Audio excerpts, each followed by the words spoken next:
The portraits had been rearranged.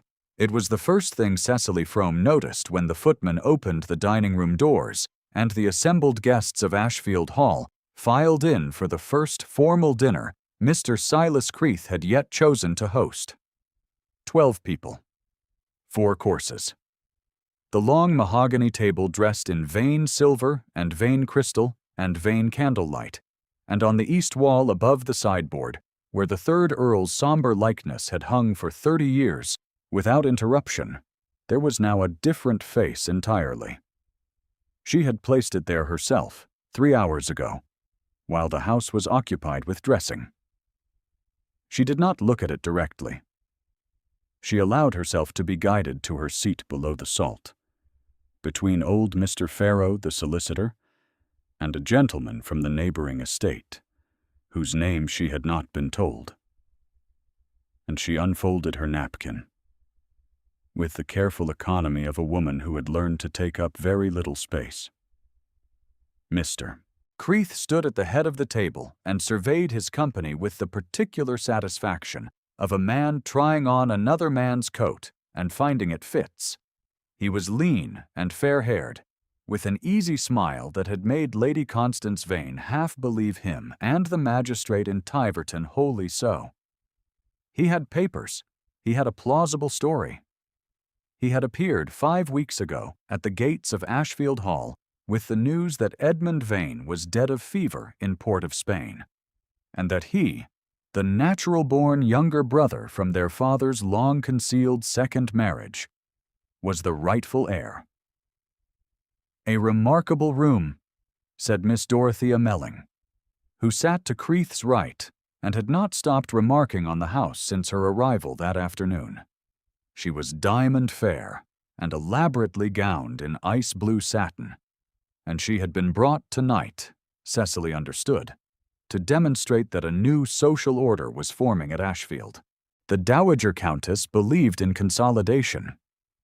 The portraits particularly, they have such a family look. Creeth smiled at his wine-glass. They do, rather. Earlier, in the drawing-room, when the company was assembling and Cecily had come in last because she had been arranging small things that no one else thought to arrange, she had entered to find the room at its most brilliant. The candelabras had been turned up for the first time since the old Earl's funeral, and the effect was striking against the gold-leaf cornice and the pale green silk of the walls.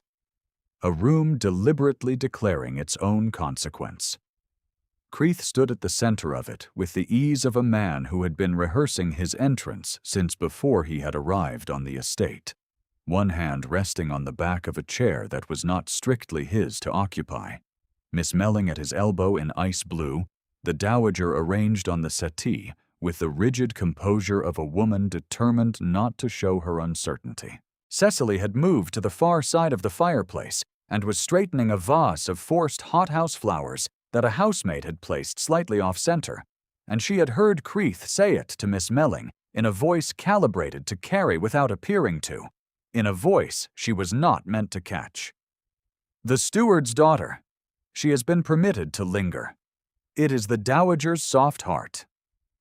He had not lowered his voice from any scruple. He had simply not considered Cecily present enough to require it. The hothouse flowers were white with a faint blush at the petal's edge, the same variety Lady Constance had ordered for Helena Vane's lying in. Cecily had noted it and said nothing. She had kept her face composed and taken her seat near the fire. Now she sat at the long table and watched the candlelight move along the east wall and waited. Thomas Frome had served the Vane family for 30 years. He had kept the account books of Ashfield Hall from the year Cecily was 7, and she had grown up in those account books as surely as in the nursery, learning which fields returned what yield, which tenants were reliable, which cellars held which vintages, and most particularly, the history of every painting in every room of the house. Her father had loved those portraits. He had loved the family whose face appeared in them across 5 generations, that particular Vane jaw, that gray-eyed steadiness, that ran through every generation like a seam of quartz through good stone. Silas Creeth did not have it. She had seen that within 3 days of his arrival. His eyes were pale, yes, and he had acquired a manner of speaking about the estate's history that suggested careful study.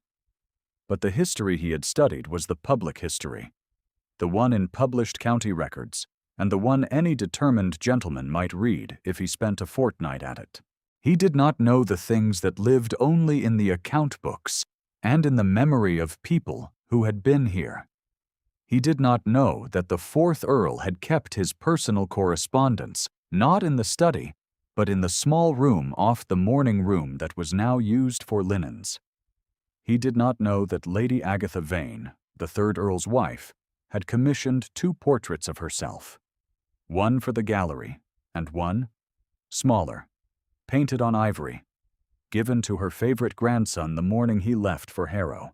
He had carried it in his coat pocket for 20 years. He had carried it. Not Creeth, who had stood in the gallery with Lady Constance a week after his arrival and praised the wrong portrait as Lady Agatha's best likeness. Cecily had stood near the window that morning and said nothing. Her word would not have served. She was the steward's daughter. She lingered by the dowager's soft heart. Her father had taught her something else as well. He had taught her that a great house tells the truth if you know how to ask it.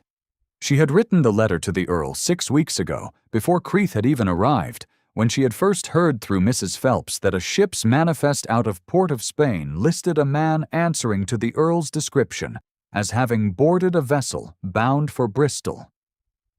She had sent it to the shipping company's agent at Bristol with instructions to hold it for collection by the Earl of Ashfield only.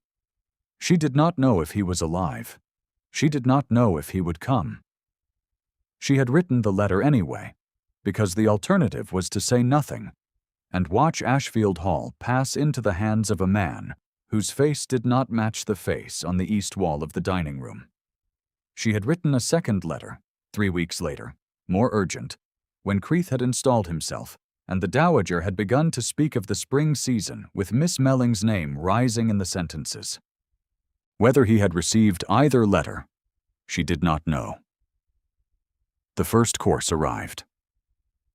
The conversation spread across the table in the way of dinner parties, 12 people arranging themselves into clusters of 4 and 5, and Cecily ate her soup and observed the room and did not look at the east wall. What she already knew about the house, what any person born in it knew, was that the portrait of the 3rd Earl above the sideboard was not the only portrait of a Vane that could be made to speak. The long gallery upstairs held 27 paintings spanning 140 years, and among them, at the far end near the window that looked over the south lawn, there was a painting that had been commissioned specifically to mark the investiture of the current earldom, Edmund's own grandfather, the 1st Earl of Ashfield, seated in this very dining room at this very table, the Vane features laid out in unmistakable detail, the gray eyes and the particular line of the jaw and the brow, all of it fixed in oil and varnish and unchangeable as stone. She had brought that portrait down from the gallery at 5 o'clock, with Mrs. Phelps standing watch at the stair landing and the 2 youngest footmen carrying the frame under strict instructions that the Dowager had approved the repositioning. The Dowager had approved nothing. Mrs. Phelps was 63 years old and had a voice that did not invite questions, and the footmen were new and did not know better. The 1st Earl of Ashfield now hung on the dining room's east wall above the sideboard, 7 feet of ancestral particularity, the Vane jaw and brow and gray eyes rendered in the careful style of 1791, looking out over the company assembled in his name. And beside it, on the adjacent wall where the family had placed Creeth at the head of the receiving line to greet the guests as they arrived, Creeth had stood for 20 minutes in candlelight. The Vane jaw, the Vane brow, the Vane eyes, the conspicuous absence of all 3. The portraits were doing their work now.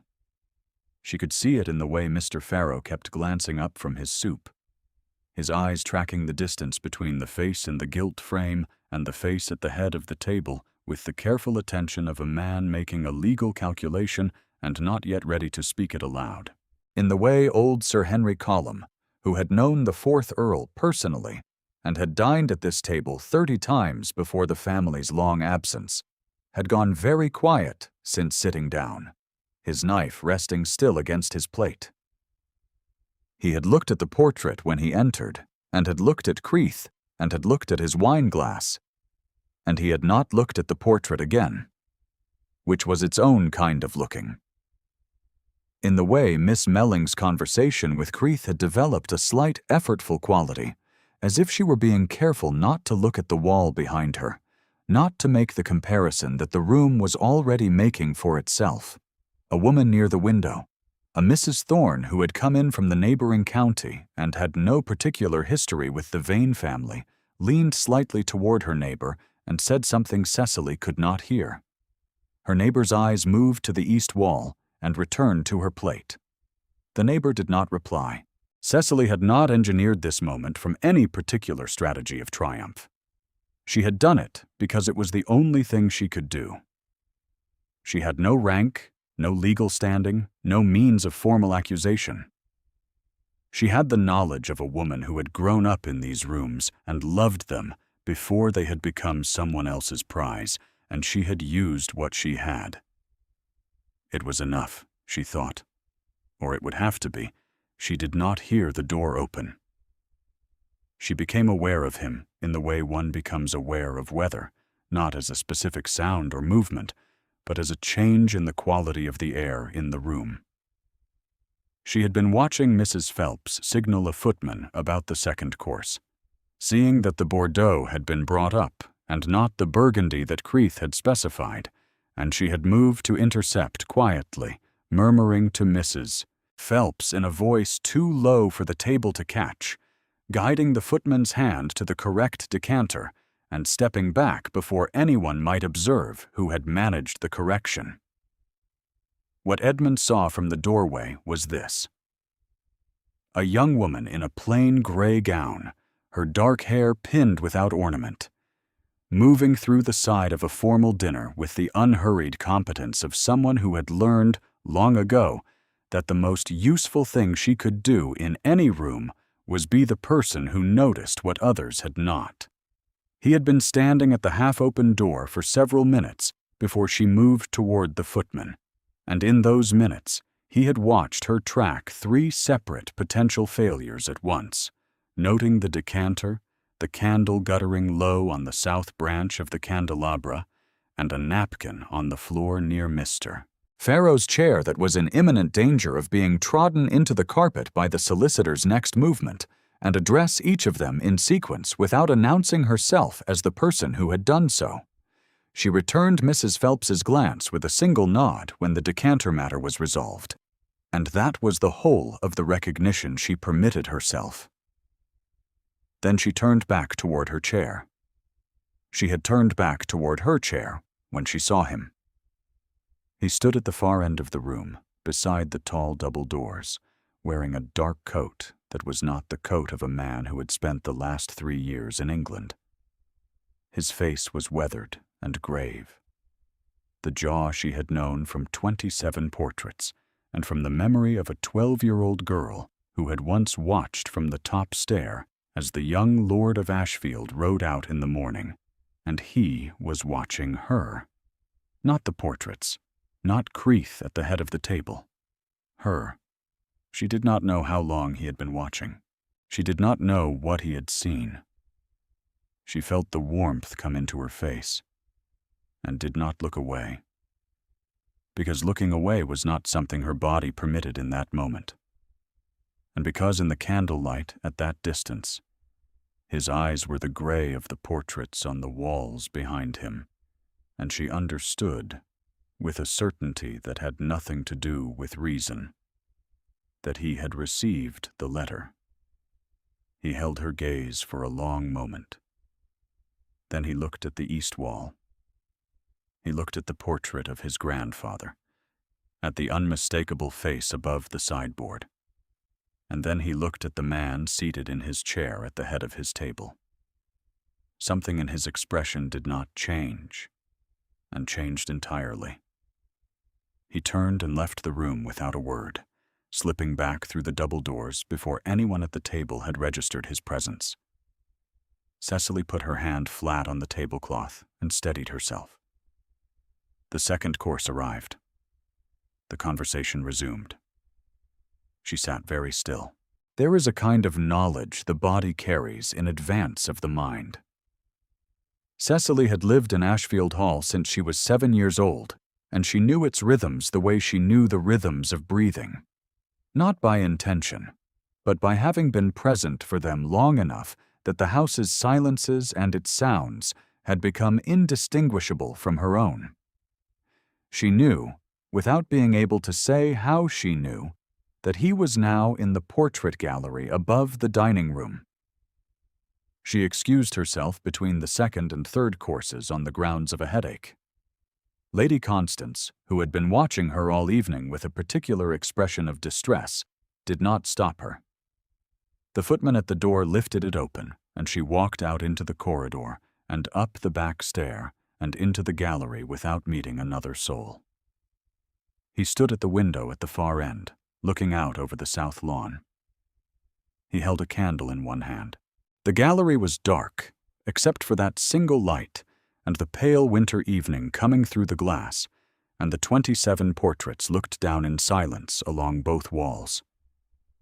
She stopped 10 feet from him. She did not speak. He turned. Close. He was larger than she remembered, and older, and the weathering she had seen from across the dining room was more pronounced. A darkness in the skin at his jaw, lines at the corners of his eyes that had not been there when he left. He looked at her the way he had looked at her, as though recognizing something he had not expected to find still in its proper place. "Miss Frome," he said. His voice was lower than she remembered. "My lord," she said. He looked at the paintings along the wall behind her. "My grandfather," he said. "You moved him." "The chair beside the fireplace," she said. "He has hung in that position since the restoration of the East Wing in 1802. I placed him above the sideboard where your guests would pass beneath him arriving, and sit opposite him at table. And Creeth stood beside him in the receiving line." "Yes." A pause. The candle gave off its small warmth, and she was aware of it. Aware of the precise distance between them. Aware of the particular quality of his attention in a dark room. "You wrote to me," he said. "I did not sign the letter." "No." His voice held something that was not quite irony and not quite warmth, and was perhaps both at once. "You did not need to. My father's steward is dead. His daughter is not. I received the second letter in Bristol." He paused. "I came as quickly as I could. The portrait was all I had," she said. "I have no standing to make an accusation in a court of law or anywhere else. I am the steward's daughter. I remain at this house by the dowager's charity, and nothing firmer. And I knew that anything I said aloud would be dismissed before I finished saying it. The portraits, however, cannot be dismissed. The faces in them are not a matter of opinion." He was quiet for a moment. Then he crossed the distance between them in 2 steps and took the candle off the narrow ledge where she had rested her hand and held it up between them. And she understood he was looking at her face in the light with the same attention he had given the east wall. "When did you know?" he said. "Within a week," she said. "He does not know that Lady Agatha commissioned 2 portraits. He praised the wrong one." He looked at her steadily. Then he reached into the breast of his coat and drew out a small oval frame, ivory-backed, and held it so the candle caught it. A woman's face in miniature, painted with the careful love of a family commission. The same gray eyes, the same quality of character in the line of the brow. "Lady Agatha Vane," she said, barely above a whisper. "She gave it to me the morning I left for school." He closed his fingers around it. "I have carried it for 20 years. Creeth did not know it existed, you said?" He stood in this gallery and called the formal portrait her finest likeness. He had no knowledge of the miniature at all. "Good," Edmund said. The word was quiet and very level. "That is the proof I needed. He cannot explain this away." She should have stepped back. The space between them had narrowed while they spoke, in the way of people who share information of great gravity, and she was aware of it with a clarity that had nothing to do with propriety. She was aware of the warmth of the candle, and the warmth of the man holding it, and the particular stillness of the gallery around them, 27 Vane faces looking down, and she was aware that her father would have been quietly satisfied by all of it, and she was aware of what the look on Edmund's face meant in a way she was not quite ready to name. "You should go back down," she said. "Yes." He did not move immediately. He looked at her in the candlelight with the concentrated attention she had felt from across the dining room, and she felt it now at close range, the steady weight of it, and her breathing was not quite what it had been a moment before. "My mother does not know I have returned?" "No one knows. I said nothing to anyone after I saw you." He nodded. Then, very deliberately, "Cecily." Her given name in his voice was a different word than it was in anyone else's. She felt it in her hands and did not speak. "I did not come only for Creeth." She looked at the miniature in his closed hand. She looked at the candle flame. She did not look at his face, because looking at his face was not something she could manage and also remain composed, and composure was the only thing she had brought with her into this gallery. "You should go down," she said again, more quietly. "He has been in your chair long enough." He held her gaze one moment more. Then he turned and walked toward the gallery door.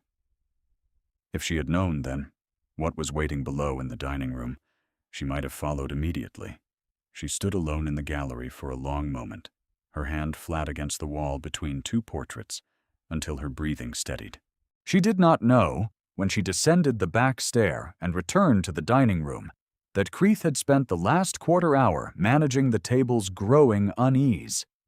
Sir Henry Colum had asked, pleasantly, and in the tone of a man who has decided to raise a topic rather than circle it indefinitely, whether Captain Vane had any family resemblance to the painting above the sideboard.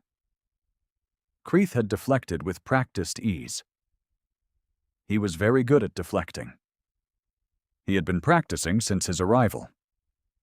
What he had not been managing was Cecily's absence.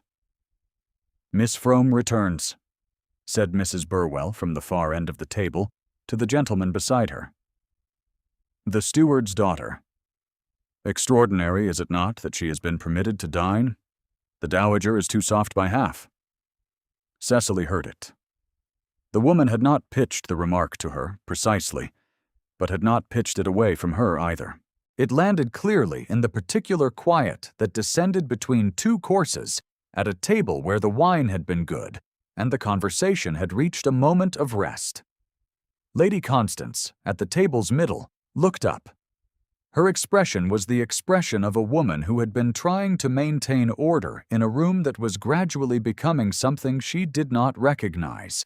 She said, to no one in particular, and to Cecily in particular, "Miss Frome's position at Ashfield has been a matter of long-standing arrangement. She has been an indispensable companion." A pause. "The steward's daughter is always welcome in this house." It was not unkind. It was, in its way, the dowager's best effort. It was also a reduction to a category, and everyone at the table understood it as such. Creeth leaned back in his chair with the satisfied posture of a man watching a small thing settle correctly into its place. He said nothing, He did not need to. The third course arrived. The footman carrying the tray stumbled slightly at the door, and Creeth's gaze cut to him with a sharpness that had no warmth in it. And in that moment Cecily saw what she had known all along, that he was a man who was pleasant in direct proportion to his comfort. And this was the face he wore when he believed himself unobserved. Then Creeth looked at her. She had been looking at him too long. She had not managed to drop her gaze in the fraction of a second she had been given, and he knew it. She watched the calculation behind his eyes, the assessment of what she had seen, of what she might know, of what the tilted glances toward the east wall had meant, and whether she had had anything to do with them. The calculation ran quickly. He smiled. "Miss Frome," he said, into a momentary quiet between conversations. The table did not quite go silent, but several people near him looked up. "I am so sorry to find you without adequate entertainment. Mrs. Phelps has been asking after you. I believe she requires your assistance with something in the linen rooms." It was elegant. It was exactly what a man of confident rank said when he wished to move a woman without appearing to force her. And it worked because the alternative, remaining at the table and saying so, was the kind of assertion Cecily was not supposed to make. She was the steward's daughter. She lingered. She was useful. She did not demand her chair. Lady Constance's hands went still on the table. Cecily folded her napkin. She set it beside her plate with the care of someone who intends to remember that she did this with her spine straight and her face at rest. She rose. She had crossed the room to within 3 feet of the door, and she heard Sir Henry draw breath as if he were about to speak. And she heard Lady Constance say, in a small, distressed voice, "Cecily, I am certain," and trail away without finishing the sentence, because she could not finish it without contradicting the man she had half permitted to sit at her son's table. She was watching the door when the dining room doors opened. Edmund Vane walked into the room. The sound of silver on china stopped. The conversation stopped. 14 people, counting the footman, went very still in the way of a room in which something has entered that the room did not expect. He was 33 years old, and he had been in this dining room several hundred times in his life. And he walked into it now, as a man who had never needed to prove his right to stand in any room he chose to enter. He wore the same dark coat he had worn upstairs. He had not changed his dress. He looked exactly like what he was. Creeth was on his feet within the moment. His expression cycled rapidly through several arrangements before settling on polite confusion. "Good God," said Sir Henry very quietly. "Edmund." Lady Constance rose from her chair. The color had left her face entirely. She raised one hand toward him and then did not know where to put it, and her eyes filled, and she pressed her lips together. "Edmund, we were told you were." She stopped herself. "I received word," Edmund said. He was looking at Creeth. "I came as quickly as I could," Creeth said, with studied steadiness. "Lord Ashfield, I did not know you were expected. I had been given to understand otherwise. That I was dead." Edmund crossed the room in 3 strides. He stopped at the head of the table, beside the chair that Creeth had risen from, and he looked at Creeth across the width of it, and the dining room was very quiet. "You were given to understand that?" "Yes, my lord." Creeth spread his hands in a gesture of relieved surprise. "This is extraordinary. You have been so long unaccounted for that we had begun to fear the very worst. I am glad beyond measure to see you well. I had hoped only to hold the estate in good order until your return." "Miss Frome," Edmund said. The room turned toward her. She had not moved from her chair below the salt. "She knows this house," Edmund said. "You do not." The silence that followed was not the ordinary silence of a dinner party. It was the silence of a room in which something has been named that has been avoided all evening. Creeth's smile thinned. Several guests looked at the east wall. Sir Henry put down his fork. "I am certain Miss Frome has been most helpful," Creeth said, with the tone of a man who has decided that reasonableness is his last available weapon. "But I must say, my lord, it is a remarkable claim to make on the basis of a servant's report and a repositioned painting. My papers are in order." "Your papers," Edmund said, "were examined by a magistrate in Tiverton who had never met my family and had no means of checking what they claimed."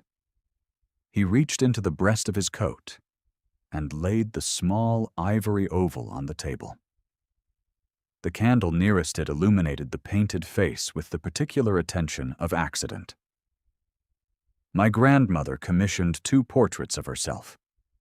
This is the smaller. She gave it to me when I left for Harrow. She told no one about it. It does not appear in any inventory of the estate, any family account, any county record." He looked at Creeth. "Tell me which portrait she said was her finest likeness." Creeth looked at the miniature. His expression did not collapse all at once. It happened in stages, which was in some ways more difficult to watch, the calculation running visibly behind his eyes, the assessment of what room remained, the moment it ran out.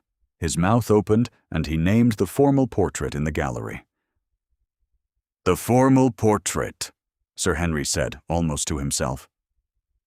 "Yes, that is what I thought he would say."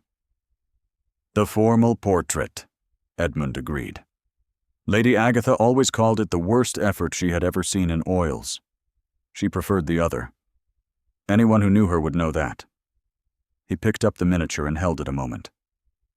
"Farrow," he said. The solicitor, who had gone very white, gathered himself. "My lord, I would like these papers examined by morning." "Yes, my lord." Lady Constance sat down. She had not spoken since Edmund had entered the room.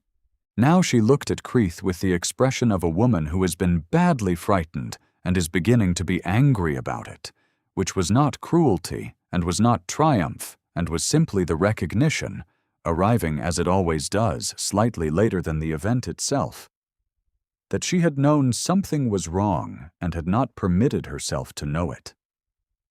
Creeth looked at his hands on the table. Then he looked at the portrait on the east wall. The first Earl of Ashfield looked back at him with the gray-eyed steadiness that ran through the family like a seam of quartz. He did not speak again. Miss Melling rose with quiet and considerable dignity and asked a footman to have her carriage called. The dinner was not resumed. Edmund sat with his mother for an hour while the guests dispersed, and Farrow remained at the table with Creeth and 2 men who had come with Edmund from Bristol and who had been waiting in the kitchen since 6 o'clock. Cecily learned this later. At the time, she simply moved through the necessary work of a household, being dismantled and reassembled in the space of a single evening, directing the footman, managing the silver, speaking quietly to Mrs. Phelps about which rooms should be prepared and for whom. She was in the corridor outside the gallery, setting a lamp on the side table near the stair, when Edmund found her. She heard him coming and was not startled. She had known, in some region of herself, that had nothing to do with certainty and everything to do with the quality of his attention in the candlelight upstairs, that there would be a moment after the evening's machinery had run its course. She had not known what shape that moment would take. He stopped beside her at the table. The lamp between them was small and steady. "It is settled," he said. "Farrow will have the necessary instruments drawn up by the morning. Creeth will be escorted off the estate tonight." "I am glad," she said. A pause. The house was very quiet around them. Not the tight quiet of a house under false occupation. Something else. A different silence. The kind that settles when a held breath is finally released. "I have been trying to understand," Edmund said, "why you wrote the letters without signing them. I told you. My word would not have served. That is not what I asked." She looked at the lamp. "I did not want you to come because you felt obliged to help the steward's daughter. I wanted you to come because the case warranted it." "And if I had come and found the case did not warrant it? Then I would have been the steward's daughter who sent foolish letters to a grieving earl and wasted his time." He was quiet for a moment. "You knew I was grieving." Everyone knew. She kept her voice even. "Your wife. We heard. I am sorry." He did not speak immediately. She heard him breathe. "I stayed in Port of Spain longer than I needed to," he said. "There were months when I could have come home. I did not come." He paused. "Helena died 3 weeks after I sailed. If I had known she was with child, if I had not left when I did." He stopped. "You could not have known," she said. "No." The word was flat and final. The word of a man who has had this argument with himself many times and won and lost both. "I could not have known. And yet I am the one who sailed, and she is the one who died, and there is no argument that quite closes that account." He looked at the lamp. "I could not face the house. I could not face the gallery. Her portrait." She understood then why the gallery had been closed since his departure. She understood the quality of his stillness when she had found him at the window in the dark, with only one candle, looking out over the south lawn. The lawn he would have been able to see from the portrait gallery's window for as long as he had lived here. "The house wanted you home," she said. "It has been waiting." She had not meant to say it. It was not the kind of thing she permitted herself to say, as a rule. She kept her eyes on the lamp and felt the heat in her face. "Yes," Edmund said. "I have begun to understand that." She looked up then, because not looking was its own kind of declaration, and she had decided, in the course of a single evening of carrying portraits and writing anonymous letters and sitting below the salt, that she was done with the kind of courage that only showed itself in useful oblique acts. He was watching her with the same concentrated attention he had given her in the gallery, the candlelight close between them, and his expression held something she recognized from the portraits along the wall. That quality of having reached a decision and being at peace with the weight of it. "I should go down," she said, for the third time that evening. "You should not," he said. "Not yet." She held very still. The lamp between them was steady and warm. "When this is sorted," he said, and his voice was low and careful, as if he were choosing each word for its accuracy.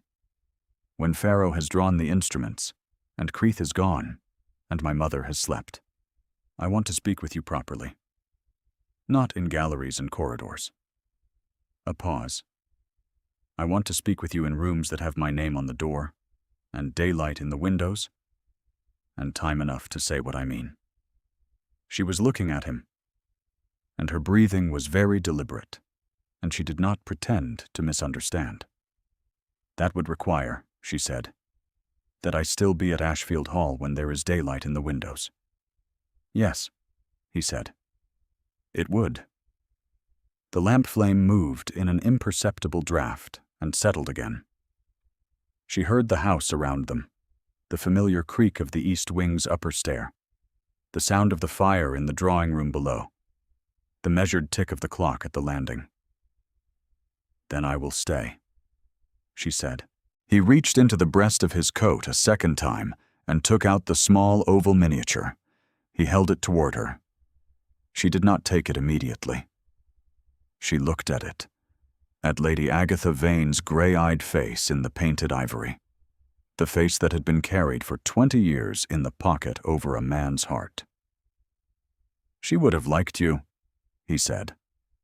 She had no patience for people who let injustice sit because speaking would cost them their comfort.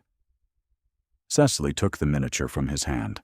Her fingers closed over it, and for a moment his hand did not quite release it, and she felt the warmth of it, the warmth of the ivory, and the warmth of his palm. And she knew he felt it too, because he held very still in the way of someone deciding how much of what they know to let themselves know. Then he stepped back. "I will see about Pharaoh," he said, "and about Creeth." "Yes," she said. "Go." He left her in the corridor with the lamp. She stood alone for a moment with the miniature in her hands, looking at the small old face, and she thought about her father with a warmth that had no grief in it, only gratitude. He had taught her the house. The house had kept its secrets long enough. If you have stayed until this moment, leave a word in the quiet. It is heard. She took the lamp and walked to her room. Mrs. Phelps had left a fire laid in the grate, and Cecily lit it and set the lamp on the mantelpiece, and sat in the chair beside the heat and held Lady Agatha Vane's miniature in both hands. The fire caught and settled. Through the window, beyond the south lawn and the bare November trees, the sky had cleared and the first stars were out, cold and particular, and indifferent to the events of the evening, which was as it should be. In the dining room below, she could hear, distantly, the sounds of the house reassembling itself around its rightful owner, the measured voice of the solicitor, the low authority of his answers, and once, very briefly, the sound of his mother's voice saying his name, the way a woman says the name of someone she had believed she had lost. She set the miniature on the mantelpiece beside the lamp. Lady Agatha Vane looked out of the painted oval at the small familiar room with the expression she wore in all 27 of her portraits, which was the expression of a woman who had always known the people around her rather better than they knew themselves. The fire burned. The portraits on the east wall of the dining room below did the same work in the morning that they had done the night before, and they would do it again the morning after that, for as long as Ashfield Hall stood, keeping the record straight, holding the family's face up to the light, waiting with the patient certainty of oil and canvas, and time for someone to read what they contained. Cecily Frome sat by her fire and read what she herself contained, which was a good deal more than anyone at that table had accounted for, and was enough, and would be more than enough, and she was no longer afraid.